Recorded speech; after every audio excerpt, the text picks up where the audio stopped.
Hot dang, Pete.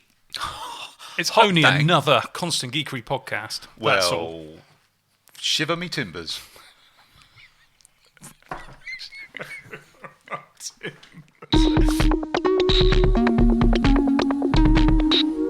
So what are we talking about this week, Dave? Well, iPhone 12 and iPad Air 4 are being delivered.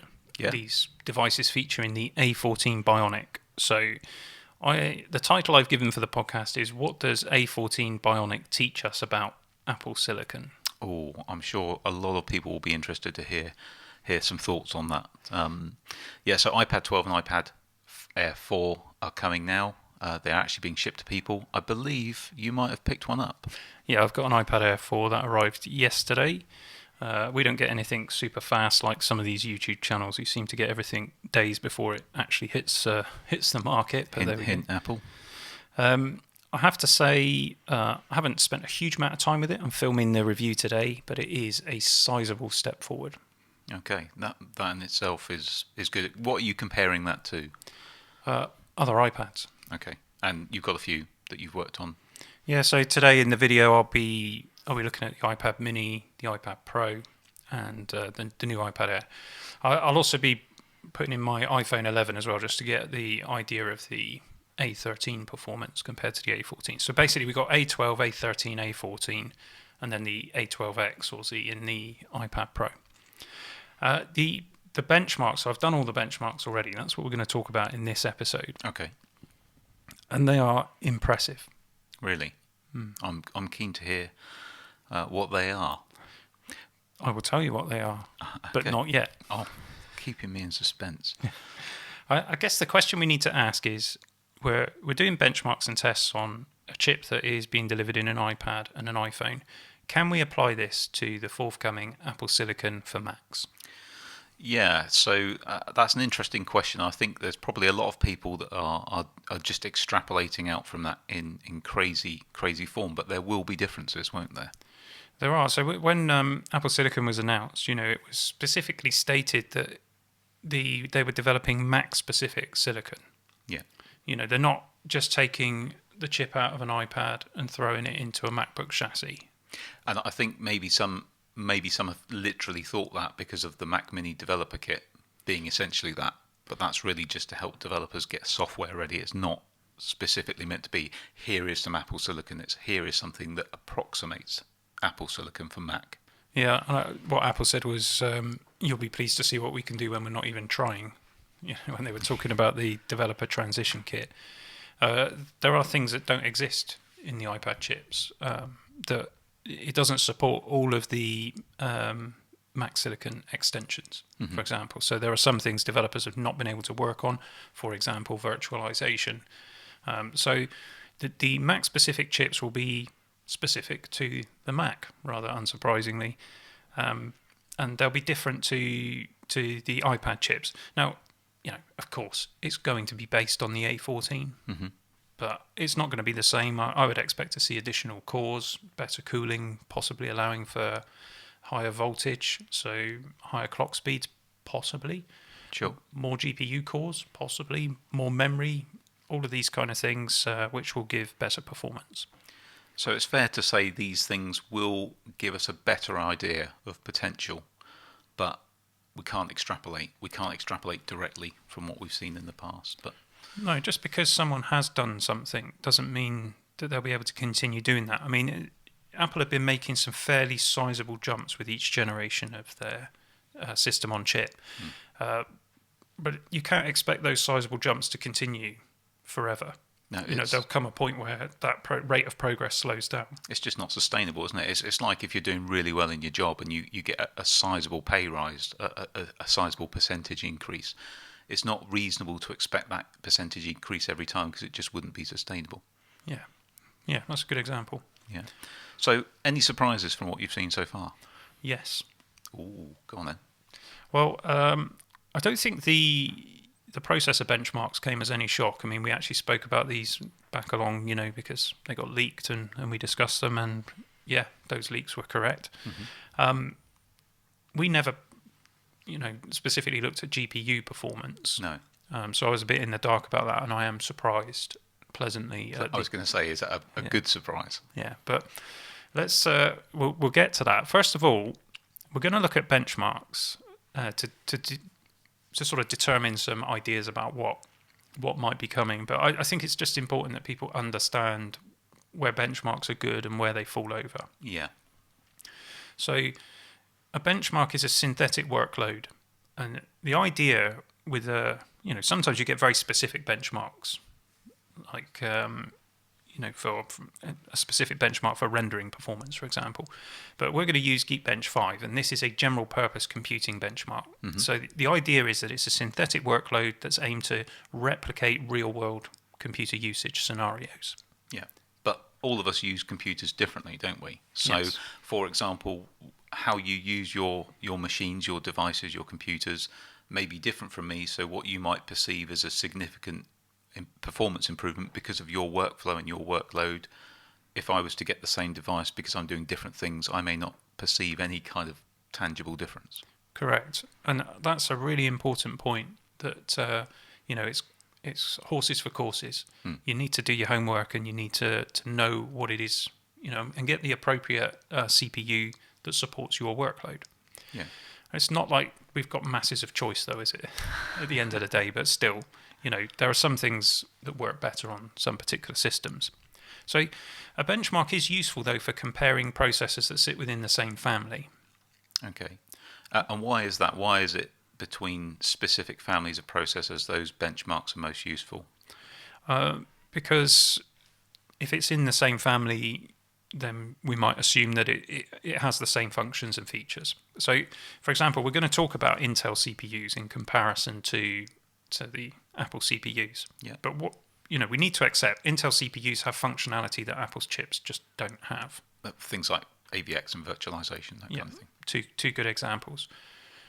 But the same thing runs the other way as well. Yeah, sure. So Apple Silicon is a system on chip, so it's got that specific additional hardware for specific tasks, things like machine learning and video acceleration.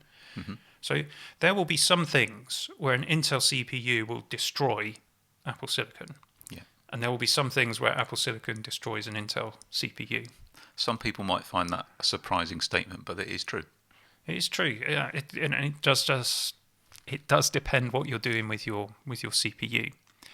Now, I think the benchmark works because we're looking at Geekbench 5. It's a general purpose computing comparison. It's cross-platform compatible. And, of course, the first Mac Silicon that we're going to see is almost certainly going to be the entry-level consumer machines. Yeah, they're not going to be pro machines from what we understand anyway. So there's not much point in running Cinebench and all these other things. This is a general purpose computing. That's what we would expect. Your average consumer to buy an entry-level Mac, they're going to be doing general purpose computing. So just to qualify that, what do we mean by that? Browsing the web, consuming content. Writing a word processor document, that kind of thing. Yeah, so office tasks, maybe a bit of light gaming, those sorts of things. Basic photo editing like you might do for your family and Instagram and all that kind of thing. Yeah, that's it. Bit of iMovie, that kind of... It's that sort of level of work that we're expecting. The third thing about understanding benchmarks as well, and one of the arguments that a lot of people say, because Apple's chips do score very highly, they'll say they can't sustain that performance. Yeah, we've heard that a lot, haven't we? Particularly thrown at this bad boy here, the iPad Pro. It benches well, but it can't sustain it. But is that... We say that. I've got to say, I have used my iPad Pro for video editing, image editing. I've never noticed it slow down. Really? So Interesting. But it stands to reason, there's no fan in there. The thermal performance won't be as good as it would be on a notebook or a desktop machine. At some point, it's going to get hot and the performance will degrade. Absolutely. And you said you've never noticed it go down. Was that about the same time you got those really hot blisters on your legs? Yeah. You're basically a heatsink for your iPad Pro. It's totally mysterious. But presumably Mac specific silicon in a laptop chassis is going to have better cooling properties. I would expect so, and within a desktop, Even better. Although you think about the iMac line, they're not full desktop performance, because they can't get that much cooling into a chassis like that. They are a step up from notebooks. So I would expect various different computers to have better and better thermal solutions across the range. Yeah. So we just need to understand that the benchmark we're running does not apply a sustained load. It takes less than 2 minutes to run on most devices, so it's not overheating the CPU. We're not getting into thermal throttling issues. So it is a fair argument to say, if you've got a workstation with a high-end Intel CPU in and you're water cooling it or something, then yeah, of course it's going to be able to sustain that performance much better. But how many consumers are going to be using that kind of application for day-to-day stuff? I'm not even talking here about gamers who've got perhaps rigs like that because they're really serious about their gaming. It's not a real-world thing, is it? I don't think so. I think it's a fair... Geekbench 5 is a fair benchmark for the application of the Mac-specific silicon. Okay, certainly gives us a place to go. I trust your judgment on that. Yeah. Of course, there will still be the detractors. There are people who say Geekbench 5 isn't a valid benchmark, blah, blah, blah. But at the end of the day, if you're testing every CPU in the same benchmark, then it does provide a point of comparison. Yeah, makes sense. So let's get straight to the scores. So we're going to look at 3 scores. Mm-hmm. So we're going to look at the single-core performance, the multi-core performance, and the GPU performance. Yeah, good to split those out. Yeah, and the GPU is specific to Apple's Metal framework. Okay. So let's start with single core. So these are scores that I've specifically tested on the new iPad Air 4. On your physical device? Yeah. Okay. So I got 1,582 for single core. Now, just to get a bit of context, I also have rerun benchmarks on various different devices. So I've got an iPhone 11 with an A13 in it. Mm-hmm. So that's last year's chip. And that scores 1,339. Okay. And the iPad mini with the A12, so that's 2 years ago, that scores 1,117. So you can see that there has been a fairly decent step up over the last couple of years in single core performance. Yeah, absolutely. I'd expect this is the area where things might start to slow down a little, but in subsequent iterations. Yeah. Yeah. But let's put this in context. 1,582. If you take Intel's best consumer CPU. So is that the i9 10900K? Yeah. Or Okay. Some would argue that the 8-core version of it from the previous generation, depending on how much thermal load you're applying to it. But in any case, they're both fairly similar, scoring in the 1400s. And I just need to make it clear this is an average score. Mm-hmm. So of all of the results submitted to Geekbench. Okay. So if you go and test your 10900K and you do the test properly, Could be higher, could be lower. It could be. It would most likely be higher than that. Yeah. That's my experience. And again, just for complete clarity, are we talking about any overclocking on that i9? No. Okay. No. So, let's be clear. There are Intel CPUs that have been overclocked and AMD CPUs, engineering samples. You can see those on Geekbench sort of scoring in the low 2000s. So it is possible to go faster. But for everyday computing, the A14 Bionic outperforms everything that Intel and AMD are offering for general purpose computing, provided you're not overclocking. That's pretty impressive. I think it's amazing, really. So, single core performance. Yeah, why is that so important? Because we all hear about multi-core processing these days and that kind of thing, and I think your average person on the street would think, well, more cores, that's better, isn't it? But single core is still really important in computing, isn't it? It is. So if you're a developer and you want to make the most use of multi-core CPUs, you need to develop your app in that way. Mm-hmm. Multi-core also helps out because your system will run multiple single-threaded applications simultaneously. Got you.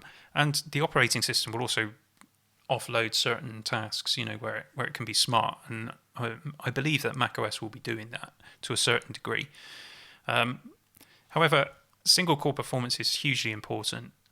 It's typically very important for gaming. It's typically very important for your office-type applications, web browsing and web apps, and consuming content. So all of the types of things. Everything a consumer's doing. Yeah. More or less. Yeah. Okay. And you do notice a difference. My sort of video editing rig, that's a 2013 Mac Pro with a 12-core Xeon. So multi-core performance in Pro apps is amazing, but single-core performance, I think it scores like 770 something. So, and you notice it. You do notice it. Trying to like open a complex spreadsheet in Excel online. Really, it's that noticeable, and that's a really good example, isn't it, of the numbers don't always tell you everything, because you could look at the multi-core on your Mac Pro 2013 and go, "Wow, look at that! That's going to be much better than that." But actually, when you're doing certain tasks, it's a bit slow. It is. So let's move on to multi-core score, and just to follow on from what you just said, a lot of apps won't use all of the cores. A lot of games won't go beyond 4 cores, and that's typically because for the longest time Microsoft were only shipping quad-core CPUs, and so game designers, for example, and app developers kind of optimized around that. So finding apps that will actually utilize a 12-core processor, there are apps that do it, but they're pro apps. So comparing the multi-core score, you can't just look at the numbers. Again, you need to think about what is the possibility that we're actually going to max out this thing in multi-core usage.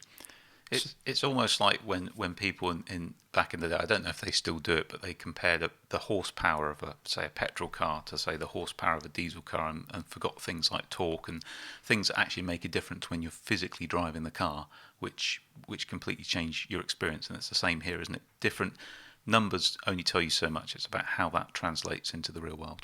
Yeah, well, I actually think that's a really good analogy, because horsepower is probably your multi-core score. Torque is your single core score. So, and torque, when if you're in the car world, torque is what you want in your car. That's what gives you the real shunt and the ability to overtake and everything else. Whereas horsepower, that's your top end performance. But most people aren't ragging their cars everywhere they go. So they actually just want I don't know, is that a good analogy or not? Everyone likes a bit of torque in their cars, unless they don't like to speak. Thanks. Dad jokes here all week, unfortunately. Sorry, guys. So the multi-core score of the A14 Bionic that I tested, the iPad Air 4, was 4040. So 4040. Whoa. Really? That's impressive. In an iPad? Yeah. So let's put that into context again. So take the iPhone 11 with last year's A13 chip. That scores 3,309. And the iPad mini with the A12 scores 2,601. Okay, just one question then, just to make sure we're being completely fair. Do these all have the same number of cores? Yes, they're all 6-core. Okay. The clock speed is higher in each generation. We should also mention as well the A12X or the A12Z or Z, depending on where in the world you are. So the iPad Pros that we're using, which you'll be able to see if you're watching us on YouTube, that's youtube.com/ConstantGeekery. So Pete and I both use an iPad Pro 12.9 for work. These aren't the most recent generation. These have the A12X in. But they're lovely. They are lovely, yeah. So I've benchmarked that as well, and it came out at 4727. The A12Z or Z is ever so slightly quicker. Actually, I think it's only quicker on graphics. I don't think it makes much difference on multi-core. Anyway, 4,727. So the new A14 standard chip is not as fast as the A12X or A12Z that's in the iPad Pro. However, when you compare the A12X to the A12, you can get an idea of what an A14X might look like. Yeah, you certainly can. When they put those additional cores in, that all bets are off. Yeah, I think next year's iPad Pro that's quite an exciting release. That's going to be a very powerful machine. Yeah, very exciting. So multi-core performance, that's important when you're using Pro apps. Possibly not quite as important for an iPad at the end of the day. No, because you're limited on what Pro apps are available. Really, Pro apps for an iPad. Yeah, things like, again, it depends how the app is written. If it's written to take advantage of multiple cores, then it will see a benefit. But again, there are limits to how many cores an app can realistically use. And even if developers did rewrite their code to use multiple cores or more cores, it wouldn't necessarily dramatically speed up the app. There's a depends lot what of the app- variables. I was going to say, it depends what the app is doing. It's logical, isn't it? Certain things will benefit from processes being done that way, and others, it doesn't matter how many calls you throw at it. There's only so much you can do at once. Let's get on to the graphics. Yeah, I'm interested in this because you said there were some surprises for you here. Yeah. And one of the surprises I'll just get out of the way straight away is that with the latest iPadOS 12 and iOS 12, the scores are higher in the benchmark. Yeah. Just by doing an OS update. Well, I suspect they've updated the drivers and the framework to make it more efficient. I mean, there's nothing new in that. That's why NVIDIA and AMD are always updating their graphics drivers for PC, to extract every bit of performance out of those cards. So they've just optimised to get more out of it. Yeah. I suppose it's a bit like if you've got a Ford Fiesta with a 1300 engine in it, you put a K&N air filter in it, and that's just going to optimise the performance of that beast. No, it's nothing like that at all, Pete. Car analogy's done for today. Yeah. Yeah, don't go and put a K&N air filter in your 1300 Fiesta and expect it to do anything other than what it already does, which is not a lot. Let's move on. So the metal score of the iPad Air 4, drum roll, 12,564. Ooh, that's pretty impressive. It is. That's very impressive in actual fact. So I think for the benefit of our listeners, we need to provide some context to that score. Yeah, because it's just a number otherwise, isn't it? It is. So let's take the iPhone 11 then with the A13. Okay. That scores 7,502. Right. So that's the previous generation chip, then A13. Yeah, that's a fairly large generational leap. Let's come back to that in a minute. The iPad Mini with the A12 scores 5,377. Now the iPad Pro, and again I'm testing the A12X version, and I'm sure the A12Z has an additional GPU core, so it does perform slightly higher. Okay. But my iPad scores 10,936. That iPad there. Yeah. So the same is going to be more or less for my iPad here. Yeah. So the new iPad Air outperforms this iPad Pro. Yes. That's both impressive and slightly annoying. Yeah. Well, it also outperforms on single core as well. Okay. But great. Next year, we tend to upgrade our iPads, our business iPads, every 2 years anyway. So I imagine we'll get some faster iPads at some point.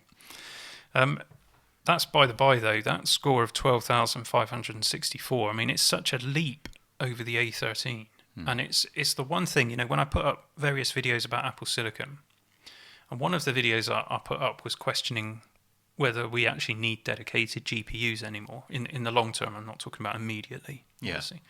And I suspect we do, but not for a lot of the things that we think we do. Definitely. And it's quite gratifying to see this score because, a lot of people were commenting saying no chance and it's a million miles away and all the rest of it. So you heard it here first. Constant Geekery was right. Well, I don't know that I was right. I can say that because I'm just a guest on the channel, so you can just disavow me if you're wrong. Okay, thanks, Pete. The question I've put in my notes is, what's the potential? Yeah. Where can this score go to? And we're going to talk about that now because now we've got those things. We've got that idea of this new A14 chip. It's obviously considerably better than previous generations. Yeah. We've got a solid step up in single core performance. We've got a solid step up in multi-core, and we've got this fairly huge generational leap in GPU performance. Yeah. So what lessons can we take from all of that to what indicators do we have on what Apple Silicon for Mac is going to look like? Okay, well, to do that, we've got to kind of compare it with something, haven't we? Okay, so let's compare it with the 15-inch MacBook Pro that I bought for my son to use for editing my Constant Geekery videos. So that's a 2019 from last year, but I think you got quite a good deal on that, didn't you? Yeah, so I bought it this year because it was a end-of-line product and I got a massive discount with it. But this would have still been, right before they launched the 2016 MacBook Pro. In fact, that's the one we did some benchmarks against my 16-inch MacBook Pro, isn't it? Yes. And I think in a lot of cases it outperformed mine, didn't it? It did, but that's mainly because it's got the i9 in it, and yours is running the i7 6-core. Yeah, okay. So need to rub it in. this has got the i9 9980 HK 8-core CPU. As far as I'm aware, that's still the best CPU that you can get in a MacBook Pro 16-inch. Okay. Full disclaimer, it does run slightly quicker in the 16-inch because the 16-inch has a larger chassis and better thermals. Again, that reinforces what we're saying here about thermals do make a difference to performance. They do, but it's not a night and day difference. I suspect most users wouldn't even notice the difference. Okay. The Mac has 32 gigs of RAM. Okay. So that's important to say because that does make a difference. Jumping from 16 to 32 will give you higher scores in Geekbench, certainly. It was the one with the Radeon Pro 560X. Okay, that's quite a nice card. Yeah, it wasn't the top model. They did a Vega 24. Yeah, but didn't you say that was like crazy money just to stick that in? It would have cost me a lot more to buy the same machine with that in. Yeah. So here are the scores. Okay. Single core performance. Let's just remind ourselves. The A14 scores 1582. All right. That i9 8-core scores 1044. And again, that's tested specifically on my machine. So you might get a little bit more than that, a little bit less, but that's where my test is. Okay. Okay, so the A14 on multi-core scores 4040. Right. And the i9 scores 6757. Okay. So it's obviously a lot faster. Yeah. The metal score for that Radeon Pro 560X, let's just remind ourselves, what was the A14 again? 12,564. And the 560X manages 18,523. Okay. So, you could make some Mac Silicon based on that A14, and it's going to give this MacBook Pro a run for its money. Start with single core performance. It will have more single core performance. It already does. Yeah, I don't expect the Mac Silicon to be considerably faster on single core. I don't expect it will be much different. Okay. Multi-core, however, I would expect that Apple will put additional CPU cores into the Mac-specific silicon. I would expect at least an 8-core, but okay. And what do you expect that will do to that score of 4040 for the A14 at the moment? Well, it probably won't get it quite to 6757, but it's not going to be a million miles away. It's going to be tickling the feet of it.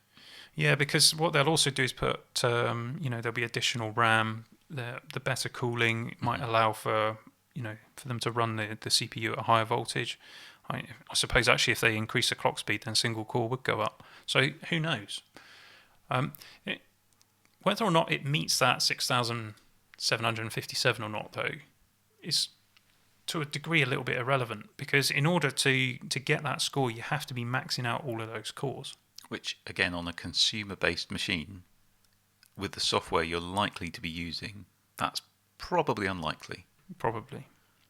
Okay. And again, it does depend on the type of the machine. So if I bring my 2013 Mac Pro back into the picture, that 12-core Xeon, so that benches for multi-core in this about 1,000 higher than this. So it's about 7,700 and something. Okay. So massive multi-core performance. You'd look at that and think, well, that's going to be amazingly quick. But actually, the MacBook Pro is faster for a lot of things.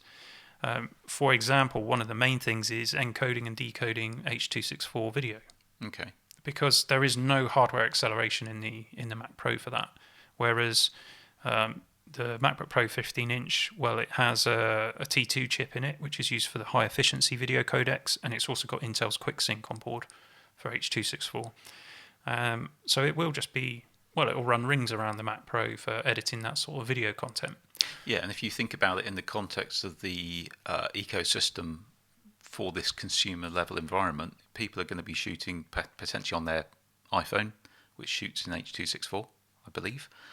So they're going to be able to drop that onto their iPad or their consumer based Mac Silicon, whatever that is, whatever they call it, and they're gonna have a great speedy experience because of that. Yeah, I would expect that, Apple Silicon will be very fast at video encoding and decoding, because there's custom hardware in the system on chip to handle it, and it's also something that Apple was very keen to demo back in, was it June, when they announced it. We keep going on about that 4K stream with the instant effects, but that was just how impressive it was. Yeah, and take a 4K stream. I think that may well have been ProRes that they were working with, but suppose you got a 4K stream of H.264. Well, even just playing that back on the Mac Pro is not. Actually, I'm being unfair. It will play it back fine. It's scrubbing through a timeline. It's not a smooth experience. No, and the more complex you edit, the more clips you have, the slower that gets. Yeah. But again, I suppose we're starting to move into prosumer at that point. But even so, I think that the takeaway that we got from this is that this year's entry-level consumer Mac. Let's consider a notebook. I mean, most people are expecting a 13-inch MacBook Pro. Mm-hmm. I think that's, whether that will actually happen, we don't know. It might be a different type of MacBook, and who knows? There's talk of an iMac as well, 24. But I expect the first thing that will hit the floor will be a 13-inch notebook of some description. So this year's entry-level Apple Silicon 13-inch notebook is probably going to have similar CPU performance to last year's top-of-the-range Pro notebook. That puts it in context. Yeah, actually, this year's top-of-the-range Pro notebook, because the 16-inch still has the same CPU in it. Wow, that really does show you the step up that Apple are making here. It is huge, and it's incredible. You take that. Graphics card we just spoke about on the 15-inch. I mean, that 18,500. I think the standard card that came with the 15-inch was the 555X, and that scores more like 14 or 15,000. Obviously, with the 16-inch, they now start with the 5300M. Yep, which is what I've got, and it's pretty good. Yeah, it's obviously definitely better than this. I think it scores about 24,000. So I don't, is Apple Silicon going to be performing in the 24,000 area? No, I can't see that personally. I think that's a huge leap. Could the Apple Silicon version of this A14 chip hit the 18,000 kind of territory for GPU performance? I don't think it's unlikely. I think it's going to be in that range. Yeah, it's not outside of the realms of possibility, and if it doesn't happen at the end of this year, next year it will. Yeah. So it's coming. And Apple, by all accounts, are focusing on GPU. They've got specific GPU development processes going on, and they're looking at that because, they're never going to get the system on chip up to the kind of levels of the massive Pro graphics cards that you can get in the Mac Pro. They're going to have to do something else with that. It'd be interesting to see what they do. But for consumers, the vast majority of Macs that are sold would fall into this category. So your college students, your business machines, all of that, the laptop that you want to carry around with you in your bag, having more power. It's going to be great. It's very exciting. It's hugely exciting. And I think what it also does for me is, if this is what the consumer models are looking like, imagine when we start seeing true Pro, not just the Pro moniker, but true Pro devices hitting the streets. That is going to be even more exciting. Yeah, I think it will take time. I think the 2 year cycle that they said, I think we'll be at the end of that 2 year cycle before we start to see the real Pro machines coming. I could be wrong. It's just my opinion.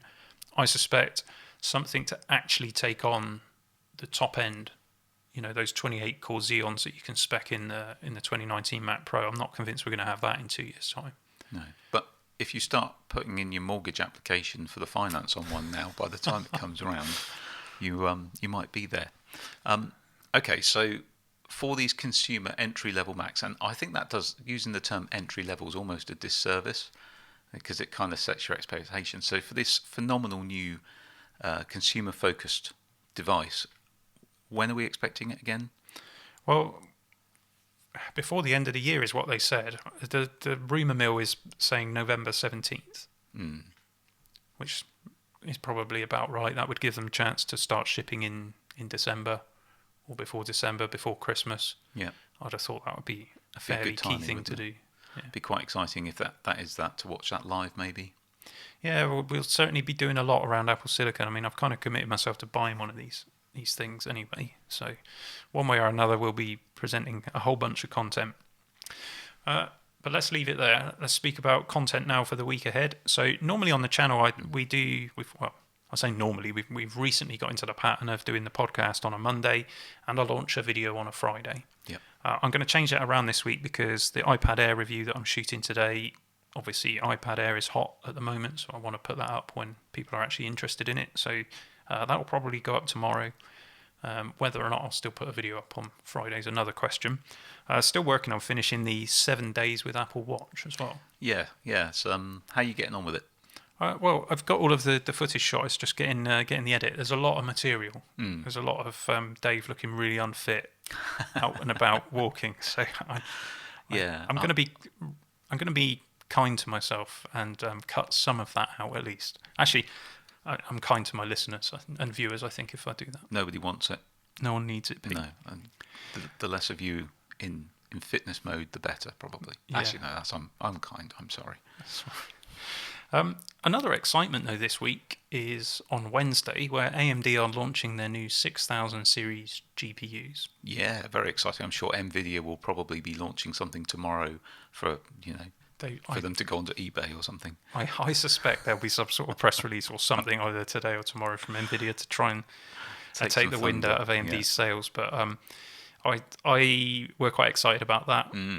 We'll withhold discussing it until we know what's coming, but that will be the topic for next week's podcast. So AMD 6000 series GPUs next week. Can't wait. That's all for this week. Yeah, thanks for listening. Thanks for listening, or thanks for watching. If you are watching on YouTube, please, one click of the subscribe button is all it takes to support the channel, and a thumbs up would be very appreciated. And we'll see you next time on the Constant Geekery podcast. Cheerio.